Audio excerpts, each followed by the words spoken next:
Coming up on Unsound Advice. I routinely have to be the one comedian who is defending improv a lot of the times because it is a very one-sided war. Yeah. It is stand-ups being like, what the fuck is this shit, right? Improv people aren't hating on stand-ups. The only thing improv people say about stand-ups is they're pretty mean and they seem miserable, huh? Yeah. And I'm like, yes. But we're very funny. If you go into the average stand-up show anywhere in the country versus the average improv show anywhere in the country, the average stand-up show will be funnier, will be a better show. It will be. But the times when I have seen a show and left like changed and believing that like art is real have been improv shows. Get the fuck out of here. Get the fuck out. I'm just saying. But yeah, man, if there's one thing I hate, it's someone who's taken the time to work hard on a joke instead of shitting it out in the moment. That's not what I mean. We should really get to a call. Twice in the last month, I had to come pick her up from a guy's house drunk at 4:30 in the morning. Do I just assume he's not interested anymore? So I'm in my second marriage. My first one ended because my wife cheated on me, and my second wife is starting to act in a similar way. Hey, Lara. Hi, Lara. Hi. Hey there. I know you're a 12-step program person, so I was just wondering, how do you break up with a hairstylist? A bunch of my coworkers are really bad at their jobs. And I wanted to try, bringing her back into my life. I'm just wondering if you had any guidance for me. Give me a strategy here. Where do I start? How do I even begin? And how do I stop eating cookies? Because I love cookies so much. Thanks a lot, Lara. You're the best. Hi, welcome to Unsound Advice with Lara Beitz. I'm Lara Beitz. I'm very excited for today's guest. He's a very talented comedian, writer, actor, and musician who was fired after one season as a cast member on Saturday Night Live. His album, Guitar Comic, is available anywhere you stream your music. Thank you so much for joining us, Luke Null. Oh my God. Oh, you did the Luke Null kind of SNL just to rub it in. You kind of did it like... I thought you might want one more. Luke Null. Yeah, just the one season. Why were you fired? What an intro. What a cute little intro. Isn't that fun? I love that fun? the That's all animation. JP, our producer, JP Buck. So nice. Well, thank you. And I have a dream that I want to be the guy who writes that kind of music for like motivational intros or hold music or You like also had a dream to be on SNL and you were fired after one season. Can you tell us about that? What did you do? A dream that was ripped from me almost as soon as I got there. It was honestly just bad timing. I was there 2017, 2018 to like the first full year of Trump. And it was a weird time for everybody, but also just a weird time to be on that show because it was so dominated by like the random celebrity drop-ins nonstop all the time to play every bit part political player at the time. And so like as a new guy, like you're already playing like waiters the first year you're there, or like one line type stuff. You're like, this is what I was doing in real life before I got here. Exactly. Yeah. Thank you for making me move. You're like, really? Waiting more tables. Didn't see that coming, but all right. And right back to it. And just empty cups now. Just empty cups. Sure. Okay. I can do that. But yeah, it was just like, I remembered looking around and being like, man, Pete Davidson and Kyle Mooney are like barely getting into the show this year. And I was like, oh, there ain't no room for another nondescript white dude this season. Yeah. But I left on good terms. I didn't piss anyone off. And so for that much there's times where I'm like, man, I wish I would have not gone out like a mouse fart and been like a turd or something. But no, I didn't burn the proverbial bridge. Of course not. Yeah, of course not. What were you dying to say before we played the intro? You were like, I'll hold on to that for a minute. Oh, you were loving that I was referencing my marital bliss. Constantly. Love my wife. Great gal. At all times. And again, can't wait to be buried beside her. Cannot wait to be dead next to her. But we were flying back from Chicago yesterday on a plane, and we have this thing like anytime we're in a row where there's someone sitting beside us, like we're two of the three seats, I have like a notes app running, like we'll talk on my silently on my notes thoughtful. app. Well, normally it's just really bizarre. It's for privacy. It's more just like saying things about like we're talking shit or like this guy's barefoot. Like, why is he already barefoot? Like, are you seeing this? That kind of stuff. But yesterday I was like, we had like a little bit of turbulence, and I was like, isn't it great that if this plane just took a nosedive Shut up. and we were going to explode, that we would God. die at least together. Barf. That we could be like, because it would be so much worse if I had to like get a text being like, she burned up and exploded and you have to deal with that. I'm like, it will just be better if we both die, I think. I see what you're saying, but it's just way too romantic that you had that thought. Oh, no, it was way more dark and like, it's not like a loving thing. It's more just none of us have the burden of having to deal with the death of the other one. You know what thought I had when I was on a road trip with the guy I'm seeing recently? If the car crashes and he dies, I will never recover. I didn't share it. My wife says that kind of stuff to me, though. She's like, if you die, I'm like, it's not long for me. I was just picturing looking over at his bloody unconscious face. And I was like, well, I hope that doesn't happen. I'm going to move on to another thought now. Next thought. Time to look at the trees and appreciate the moment I'm actually in instead of fantasizing about the worst one I can imagine. Road tripping, there's always a moment, like, I don't know if you've been like driving through the Midwest and there's like a deer. You know that I have. You almost hit that deer. Yeah. A couple times. Oh, yeah. And there were times where I was like cruise control at doing 80 miles an hour and I'm stupid. We want to be clear there. And I have like, I'll have like my foot up because I'm stupid. You can't have your foot up. I was a youngster. You don't have to be that comfortable. Pull over. See, live, laugh, love, and learn. But there's been times where I almost hit, an elk or whatever in like northern Michigan. Yeah. And I swerve, and then you have that shot of adrenaline, and you're like, it would have been unfortunate had they found my body with like crisscross applesauce behind the driver's seat. Like, it's so you don't want to be found like that. Or they're like, hey, how did you break your legs into your stomach? No reason. No reason. No reason why. You're like, well, we know why. We just don't do that anymore. And you're like, yeah, I won't. I can't drive. Live, laugh, love, and learn. Eat, pray, love, and learn. That's not even an expression. No, we're trying to get it to be one. It won't be. It's bad. I'm working on That's merch. why. No one else will say that. Do you have merch? No. I don't either. I do have some business cards which arrived. JP, thank you so much. I have forgotten to bring them out on several weekends at this point. Cool. It is pissing me off, and I apologize for that. I feel bad. Like, the idea of selling merch after a show is something that makes me want to puke. I don't want to be a t-shirt salesman on top of already begging people to go to buy a ticket at the Chuckle Hut. You know what really pisses me off in retrospect is... I bet it's just one thing. And my last boyfriend was a graphic designer. I asked him to just like draw up a poster. The only thing I've ever asked, and that's not true. Yes, it is. It's the only thing I've ever asked him to draw. I'm like, can you just do a poster so that I can go to different cities, change the name of the thing, and then you sign them and have people pay what they can. And he just never did it. I'm like, that really would have changed my life. What did you want it to be? No, I just was like, just make a poster with my face and just like put my name on a fucking piece of paper. And don't cheat on me. And he was like, no. No to both. No to both. And I'm going to tell you. How much did he cheat? Tell me when to stop. Tell me when to stop. Tell me when to stop. One. Yeah, he cheated. Not even that much. One. Yeah, barely. Barely cheated. Barely cheated. Just one he really dry did hump. barely cheat. One single dry hump. He did something. I didn't ask for details. I wasn't like, hey, can you help me picture it? Yeah. Yeah. I just was like, we had already broken up. And then he told me about it. And I was like, this is more than I need to know. You're already dead. This is more than I need to hear. You're dead to me. Yeah. You're already dead to me. I don't need to kick the corpse. Seriously. But it's like, oh, I guess this gives me more reason to hate you. It was helpful. And honestly, and this is maybe psychopathic that I had this thought at the time, but I'm a comedian first. You know what I mean? And I was like, oh, this is very helpful. Thank you for telling me that. Thank you for letting me. Thank you for the new 10. Honestly. Yeah, exactly. Thank you for the new 10.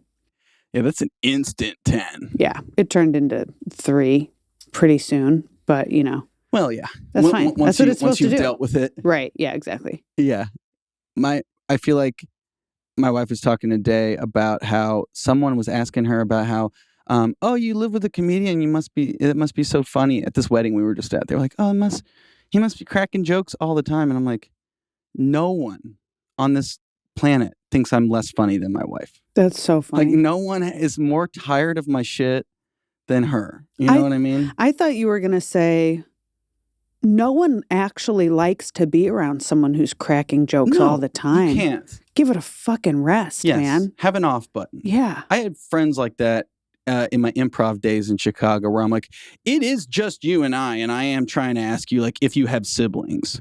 Like, yeah. You know what I mean? I'm like, I get being on when you're like in a green room setting sometimes, or there's a bunch of comedians all in the same place. Someone's gonna crack wise, or someone's gonna do a bit. I get it. Totally cool. I'm fine with it. But there needs to be like, hey. I was never an improv person. I did one run of sketches at Second City. And I liked all of those people. I was depleted by being in a room full of them. Just so many, just constant performance. And I'm like, can you just be less big? Can you just turn the volume down? They don't perform with microphones. I just couldn't do it. Couldn't do it. Yeah. And that was what I was thinking. I was thinking that's theater kids.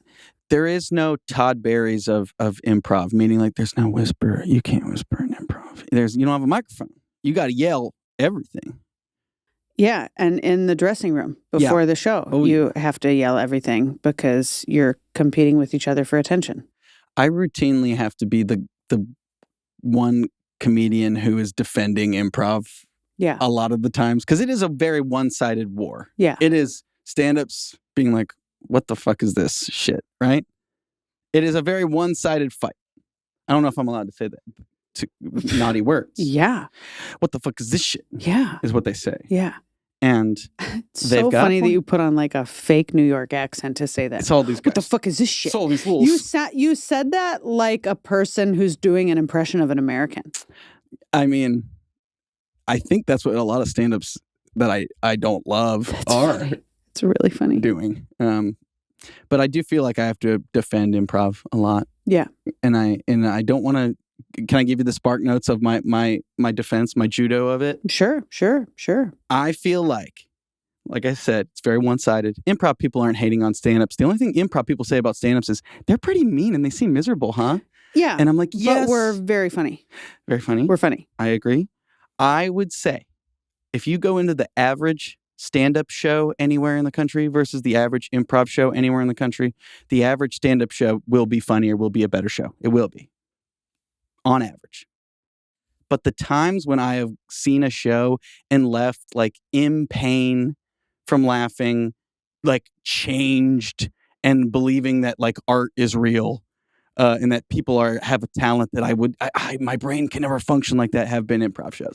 I've never been to an improv show that did not make me swear I would never go back to another improv show. I hear you. I don't know what the fuck you're talking about. I don't know where you find it. Excuse me, I'm not done speaking. I have been to improv shows in Chicago. They are tied for just some of the worst experiences of my life. Absolutely unfunny. Annoying, bad.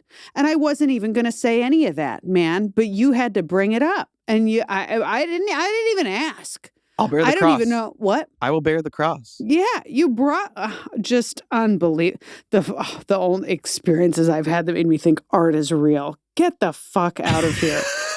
Get the fuck out. I'm just saying, I never feel that even way wanna about know. stand-ups. I never feel like that I never laugh that hard at a stand-up. I don't know where you went. I don't care, because I've had people challenge me on this and be like, no, let me take you to a good one. And they always left apologizing and being like, it's usually better. And I'm like, it's actually fucking never better. What I will concede is that like house teams, were they like these improv theaters that put groups of people, like much like what you were talking about, like when you were at Second City.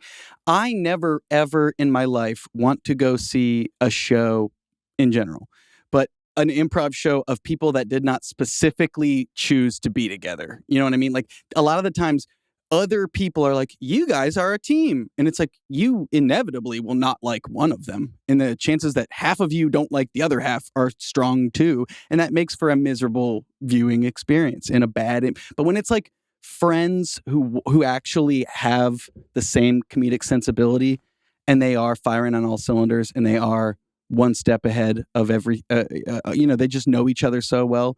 those are the shows that are fun and actually good. But you're you know what? I can't do this with you. Hey. I took 3 milligrams of melatonin several days ago. I'm simply not myself. Several days? And I don't have the bandwidth for this. Okay. I have seen those shows. They were bad. It's time to take a call. I wasn't going to say any of this. No. I've had this exact exchange 1,000 times before. Yeah, I know. Do you know why? I do. I'm saying I stand by it. I've never left a stand-up show, partially because I know how the sausage is made, because I'm like, man, what a great bit. Like, not an extra word in there. Or sometimes people will go, I know they wrote that on their couch 6 months ago and have carefully honed it down to be this thing where I'm not like blown away by the craft in any sense. If anything, I'm just like, man, what a good bit. But yeah, man, if there's one thing I hate, it's someone who's taken the time to work hard on a joke instead of shitting it out. No. In the moment. That's not what I mean. But then there's people who go, I saw this perfect in the moment turn where they added this tag, and I'm like, yeah, they improvised that. I know, man. If there's one thing I love, it's an hour and a half show where one moment of it is funny. Oh, no. It's not an hour and a half. No, like 20 it's not an minutes hour and a half. That's the argument. There's more than one joke that's funny. Oh, we should really get to a call before. No. Let's. Hi, Lara. Do you have any advice about how to relax after a long day? Because I just can't seem to relax ever, and I think that I'm going crazy, and I need a way to unwind and just let my brain melt away so that I can be a better person. What a beautiful, buttery voice you have. Very buttery, butterscotch. I would listen to that voice to relax, but that's unhelpful because it's yours. That's true. You're probably not soothed by your own buttery vocals. Man, was that a nice voice. I'll take it. I want to listen to it again, but I don't think that our listeners would necessarily want to, and they could just rewind it if they did. Right. Yeah, you can hit back. What are some things that you do to relax? When I'm listening to that person. I could just listen to it all day. I loved it. I mean, we already said it, and I just could keep talking about it. I'm a big fan of it. I find it's so funny because we are trying to match it because it was so pleasant. When I first wake up and your larynx is still really low in the thing. Yeah. I remembered recording a voiceover audition, and they were like, "This is good. Can you do this more?" I'm like, "No."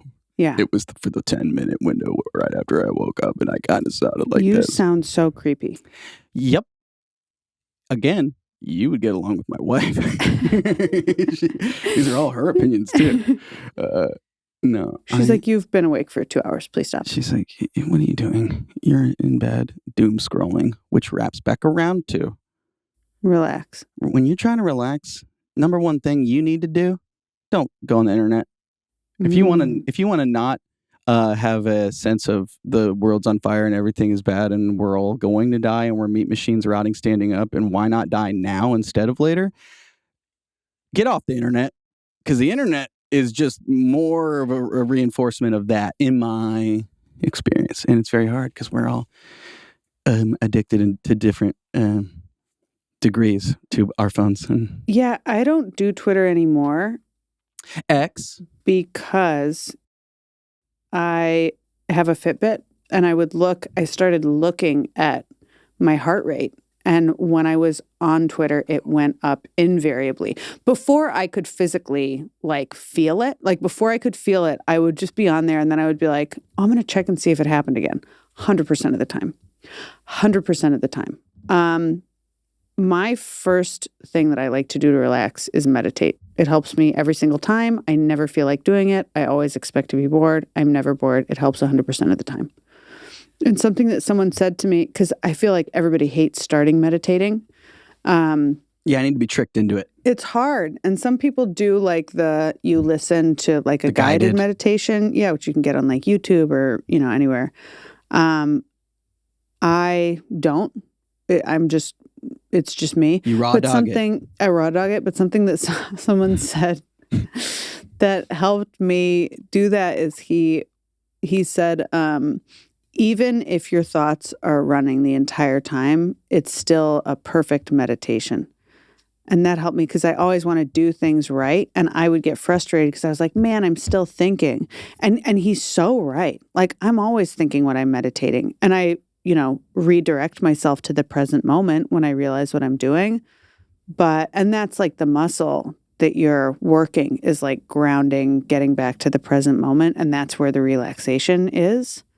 But because if we take moments one at a time, we are relaxed. Everything is fine. Sure.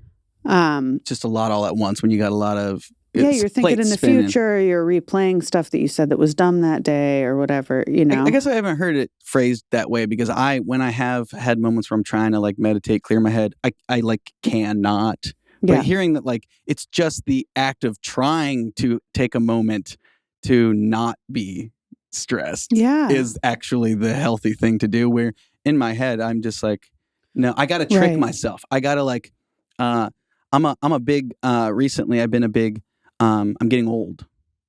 I noticed you're I'm very getting older. baby-faced and I find that incredibly hard to believe, but I'm getting older. I'm 33. I'm getting older. Go fuck yourself, dude. Well, have you not bought a funeral plot yet? Oh my God. Because I already got mine. I bought my plot. That doesn't mean you're old. It just means you're weird. What do you? Are you getting weirder? Oh, I'm getting. I feel like you're weirder. getting weirder. I feel like you're weirder than even you were the last time I saw you. But that was we haven't seen each other in a while. It's been too long. Has it been like 2 fucking years? It's been too long, if you ask me. It was outdoors. I think so. I feel like we were performing outdoors. I think you were right. I think it was COVID aftermath. Yeah. Yeah. I think you're right. It's been long. COVID, I got way weird. Yeah. But I think you've weirded up since COVID. Oh, I'm dialing it up. I feel like maybe you were normal during COVID. Nope. It just got worse. All my worst instincts have gotten dialed up. I feel like I've become a true Peloton slut. So I'm a big Peloton slut now. I don't like to listen to the people. I don't like the classes. I don't like anything. I block off the screen and I put my computer. You're describing an exercise bicycle, are you not? I am. But what I like to do is I like to ride my bike, and this is how I know I'm getting old, to baseball games on the radio. And hear me out. I love that the ads are like, they know that it's only for like 80-year-old men. They're like, you can come on down to Boone County Distillery and find out why our whiskey is made by ghosts. Can I just say that when you said that you like to ride your bike to baseball games on the radio?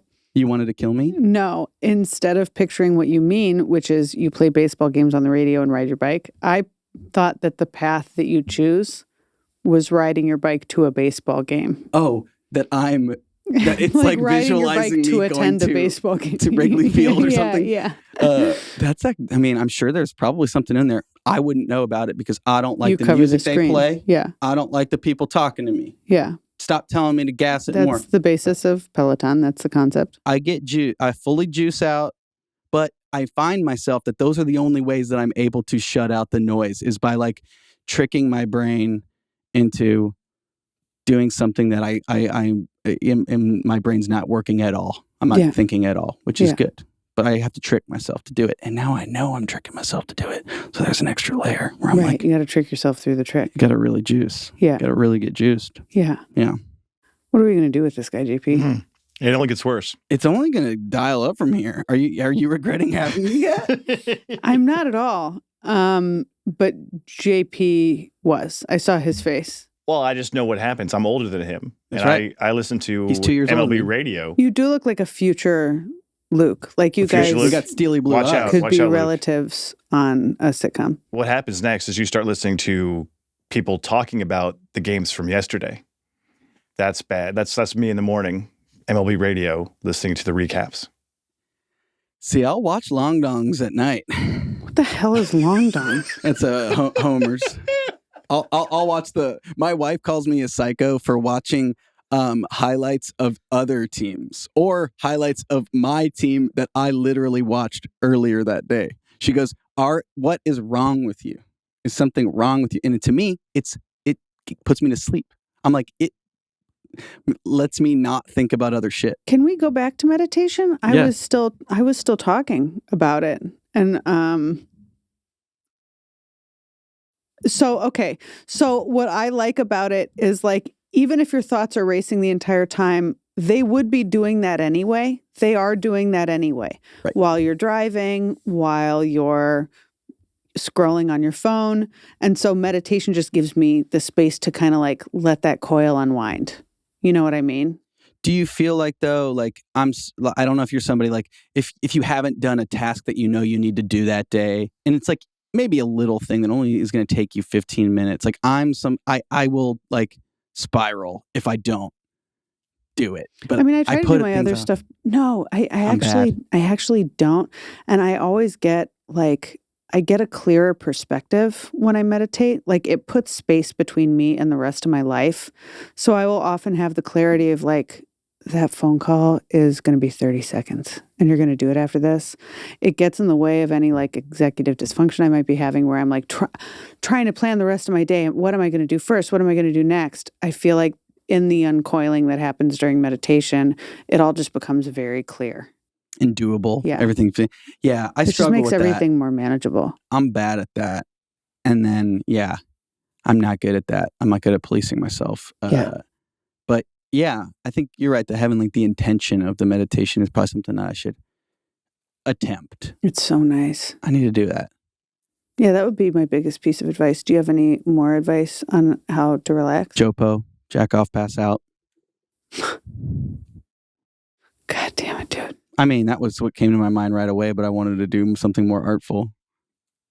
But you hate that. I mean, it's fine. Passing out. Jack off, pass out. Telling this guy to fucking go to sleep to relax? No. You jack off in order to pass out. By pass out, you mean go to sleep, though. You don't mean fainting from something don't medical. do it standing. Yeah, that's what I'm saying. Well, you can do it if you're, you're saying take a nap. I'm saying... I feel like there's a difference between numbing out and relaxing, though. It sounds like this person wants to relax. Gotcha. I mean, if you're a reader, I go through spurts where I read a ton. Yeah, I'm right now I've been on a reading binge recently. But I have the dangerous thing where I get so tired. I'll like, you know what? I'm going to read a little bit at like in the middle of the day. And then I feel this, I have it just innately like you read before bed. So anytime I read now, my body's like, oh, time to shut down fully for the whole day. Oh, thank you. You read one page and it's time for you to do a full REM cycle. So and I'm like, no, I can't do that right now. Yeah. So I have to be put in uncomfortable situations to read. So I can't like read laying down or sitting down even. I need to be like in the sun. Baking. Standing? I need to be uncomfortably, like I need to be sweating in the sun or something. I love a good like porch read where I'm like, I don't know. Where I can't nod off. I'm not in a situation where I'm going to be able to fall asleep right now. Yeah, I am so tired. I don't know if I mentioned that I took 3 milligrams that of does melatonin not seem like a lot. Several days ago. It's like the lowest amount that you can possibly take. I swear it has fucked me up. People who suggest melatonin, I'm somebody who it fucks me up. I do not like it. It fucked me up. I don't like it. Thank you for saying that. My wife loves it. And I'm like, dude, I feel like I took NyQuil before coming to do the podcast. Yes. I hate it. Because then when you sleep with melatonin, I wake up as though I have been filled with wet cement. Where I'm just like, totally. I feel horrible when I take melatonin and I wake up feeling not rested at all. I stopped taking it, but I was taking it every night and I feel like it's still in my system. I feel like days later, there's no way. Maybe that's just I'll let you believe what you want to believe. Why am I so tired? You knew I was coming and you knew I was going to say something about improv and you're like, I don't even want to do this. I could not have imagined this. If I drew you as a joke, you wouldn't have said half the shit you've said today. Hey, you don't even want to see my full-length back tat then? Are you speaking in an accent right now? No. What is happening? Do you have a back tattoo of? No. Okay. I just imagine myself having like an improv scene. Huge. Yeah. Like someone zip-zap-zopping. Luke, someone needed to have stopped this. No. And I say that also having not done improv since 2017 too. Yeah. We all die someday.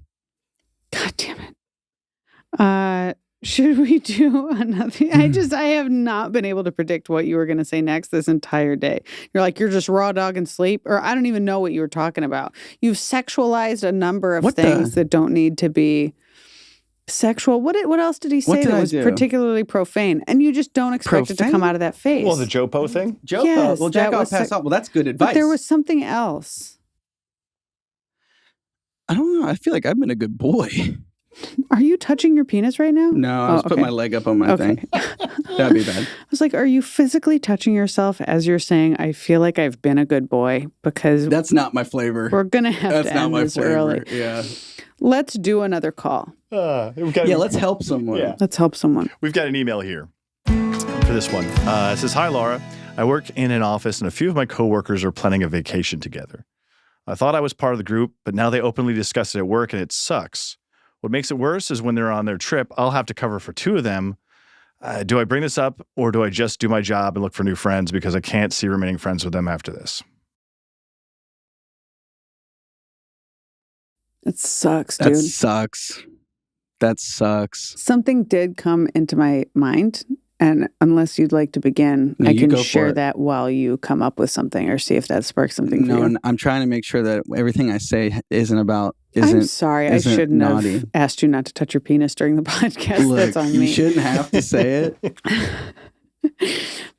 But sometimes the ground rules need to be laid. I'm just saying, I wasn't told in advance I wasn't allowed to do that.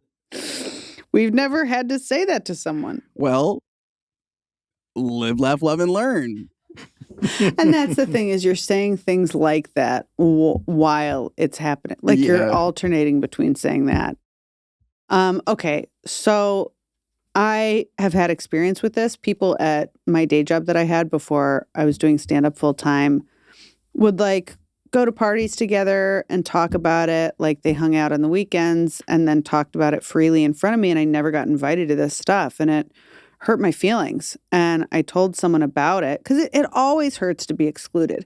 And I told someone about it and she was like, "Do you even really like these people?" And I was like, "No, I don't." And she was like, "I think that people can tell when they're just not your people." Yeah. And I was like, yeah, if I got invited to any of this shit, I wouldn't go. You want the first right of refusal. You want to be able to be like, "Thank you so much for the invite, but no." It's fucking rude to not invite someone to something and have them be the only one there who's not invited and talk about it freely in front of them. It's fucking rude. And so it makes you feel excluded, which just like is biologically painful, rejected, which again is extremely painful, and disrespected. It's fucking disrespectful. And especially when in this emailer's situation, there will be a resentment there. Like clearly you're not, it sucks to probably, you've already accepted this simply by emailing it in that you're not on the same page in terms of your level of friendship with these people. And here's the thing, if you're not, you've already writing it in, probably know that the answer is you're not, these people aren't as good of friends as maybe you thought they were or you wish they would be. And if you're having to cover for them, you're gonna be, of course, look for new friends. Yeah, I think you don't, if anything, try to not be resentful, but also don't give them any more space in your head because they clearly aren't thinking about you that much. So, you know, if they're not thinking about you, let them come to you, you know, if they like, because I'm not saying that maybe they are friendly with you and they're cool with you, but like if they're putting you in the situation where you have to work more, then nah, dog. Those aren't very good friends then. From raw dog to nah dog. To nah That's dog. Right. Exactly. That's my full length back tat. God damn it. From raw dog to nah dog. Yeah, and I mean, I think you said I can't see remaining friends with them after this. Or at least don't give them the mental like space that they probably occupy now, which is like you were hoping they would invite you. It's clear they don't see you as on the same level as they do. And by even thinking about them more, you're giving it more air than it probably deserves. And, you know, in the future, if they invite you to something, cool. Like, don't be like a jerk or whatever. Like, you can still be work friends, but work friends are weird. When people tell me just don't think about it, that doesn't really work for me. I need to know why not to think about it. And so because they're not thinking about you. the more you think about them is the deeper in the hole you're going. So like whatever you can do to pivot, because they've clearly pivoted already. So you're just causing yourself more grief to give them space in your head, I think. For sure. But something that helps me not think about it is like when I look back and I'm like, have I rejected previous invitations? Yeah. And often, like I have friends where they don't invite me to a lot of stuff and they do stuff together and I see pictures of it and then I'm like, I look back and I'm like, they've invited me to hang out so many times and I've said no. I know what you're talking about. Yeah. And so like, I can't really get mad. And that really has helped me not think about it and not take it personally, not worry about it. I've also done that to other people. That's the harder thing. It's like sometimes when you put in the perspective of like, I really have stopped hitting this person up. Of course, because you do. But then it's hard to log that in the moment. Yeah. It'll be like a year. Like not that we're hanging out all the time or whatever, but like it's been years since we saw each other. Yeah. But it's one of those things where I'm not checking in mentally being like, it's been 6 months since me and Laura were on a show together and caught up a little bit. It's like, yeah, sometimes it's not as much malice as you assign to it when you're the person left out. Like they're not trying to be mean, but they are not probably that good of friends. Yeah. Yeah, 100%. But who knows? Who knows if down the road, 6 months, a year from now, sometimes people are like, especially if you work with them and you see them all the time at work, all the time, you don't know. Your relationship to them can change, but I think don't let them live rent free, 100%. Make them come to you. And then do we have a third call? We do. Hi, Laura. I was hoping that you could give me some advice on how to best continually live a healthy lifestyle. I have trouble committing and keeping steady, and I was hoping that you could give me some tips, tricks, and just any information you had.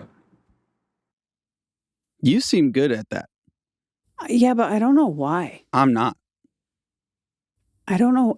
Yeah, fuck, man. I don't know why I'm good at it. Do you have an addictive personality? Yeah. Because maybe you've now just become rewired to be addicted to doing the right thing, which it seems like is good, and that you have. Definitely not addicted to doing the right thing. No, it sucks. It is work.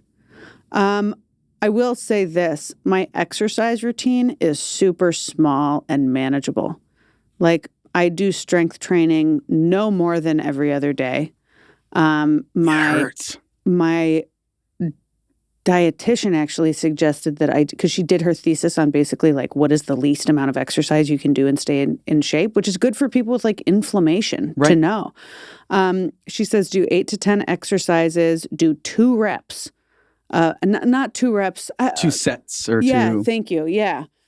She says 3 can be inflammatory. I've talked to a personal trainer who said that she thinks that this is insane, so bear that in mind as well. But I'm just telling you what I do.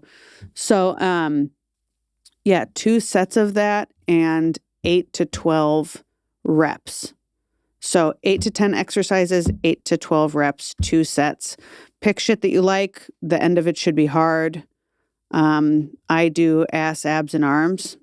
Those are my things that I hit. So I do like 4 or 3 of each to get to my however many 10 exercises that I do. And I walk every day. I go for walks. 10,000 steps is the goal. I seldom hit it. But yeah, get out there, get fresh air. And I don't know, take it one day at a time. If you fall off it, get back up. But I find that like the building of the habit is the hardest part. So I'm rotten at that. Yeah. And for the food, I hired a professional and I do what she says. I weigh and measure stuff. I definitely suggest doing that at least in the beginning until you figure out what portions look like measure it and weigh it because you don't fucking know. I still weigh I now weigh and measure everything I eat without exception. But like how much does like a Crunchwrap Supreme weigh? That doesn't exist in my life.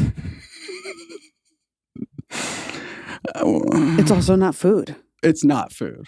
That's not food. It's not food, but it would be funny to like go through the same process with just absolute garbage food. Yeah. It'd be like, technically this is portion out your chicken fries. You can do that with like a hamburger and a bun. Yeah. You know? You can. I feel like, and I'll just jump in with this person, I'm bad at habit forming. Yeah. I'm the kind of person where once I get into a routine, my brain is like, even if it's like a totally doable, positive thing, I just don't like, I get monotony and that makes me depressed when I do the same thing at the same time every day. Anything. And I like to purposefully throw a wrench in my own routine to do something a little differently, even if it's like if I'm going on the when I would like go for runs, I didn't like going on the same route every day, even though I knew exactly how long that route was. Eventually, I would be like, I'm sick of this route because I'm counting down when that hill happens, and I don't want to be thinking about the hill when I'm, you know what I mean? Like I don't want to be. So I would change up my route, even though it might not be exactly the distance I wanted. My brain needed to go a different way this day. And that's the way my brain is. It's weird. But I would say to this person, if you're like me at all, sometimes I'm really on my game and I'm really eating right and I'm working out and I'm treating myself well. I'm getting enough sleep and blah, blah, blah. And then you'll have like, let's say a wedding in Chicago, like I did this weekend. And you kind of, in essence, go off the wagon and you essentially do a day where you're not following any of the good things that you've been doing and you just you eat the equivalent of black tar heroin for a night, which is in Chicago. That was what I was doing. I'm eating all my favorite things. I lived there for years. I love it. I would, it's so yummy, so good. I want to go to all my spots. What's tough is sometimes my brain goes to, well, crap, I'm off the wagon and why even give a shit now that I'm back on a Monday, from a bad weekend where I was naughty. But I think fight that like slipping up is going to happen and that you got to not throw the baby out with the bathwater in terms of like, don't let a bad day turn into a bad week, month, Yeah, I am completely the opposite. Really? I could not be any further from that. I'm all about structure and routine. I basically eat the same exact thing every single day. I would die. I couldn't do it. I wake up, I look forward to it. I look forward to I wake up and press the coffee button and spray and preheat my pancake pans and make my little pancakes that I prepped the night before. I look forward to that every day. I wish I could do that. I have a very structured routine, and what does not work for me is doing like a cheat day or like falling out of a pattern. Like it's all about maintenance. But what happens when that does happen? Because starting is so fucking hard. Luke, it just has not happened. Wow.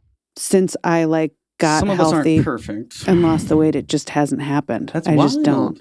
But I have daily accountability. Like I tell someone every morning what I'm going to eat that day, and then I weigh it and measure it and eat it. So I mean, that's all I have to offer because that's all that's worked for me. Right. I realize that I am at the most extreme end of like structure and accountability. I mean, but I wish I could do that. I wish that my not that it's more just I'm talking more about just forgiving myself for when I do go off the wagon. Yeah. JP, what do? You seem like a moderate person, but you seem healthy. Well, I mean, I do have times where I fall into like bad habits, and certainly like you're traveling on the road and you're like, oh, this is easy, and it's sort of like fun. But something I miss about working in an office when we were back in the COVID days, I would try and find any days I didn't have like a lunch meeting or like going to meet somebody. I would rather, if I was going to eat in my office or eat around the office, I would take a walk around. I would go out for a walk and maybe listen to like a podcast or something for like, 15, 30 minutes or something, just to kind of get out and move around a little bit. Just to, I think mentally it helped me. Physically it helped me a little bit. I mean, I'm a dad, so I chase around two little ones a lot. So I think that is, unfortunately, it's pretty much the most exercise I'm getting. Yeah. I miss the days I played soccer every Sunday. That was like something I played. I just got me up and around and kind of formed a routine. But I'm not as healthy as I'd like to be. I wish I ate better. I mean, thank God my wife's a great cook. She cooks for us all the time. But you guys and your wives just bragging and bragging away. Great gal. But that makes it easy for me.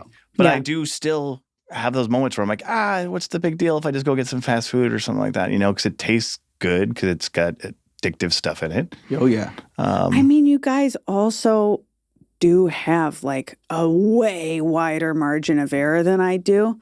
Like maybe. I was talking to the guy that I'm dating last night, and I was like, oh, wow, I like really was active today. I burned like 2,000 calories. It said on my Fitbit. And he was like, I can't tell if you're kidding or not. He's like, that's not a lot at all. And he said that when he is like not working out, like a not active day for him, he burns like 2,400 calories. Right. And on a day, if I'm not active, I can burn 1,400. Right. So there's just so much more room for like.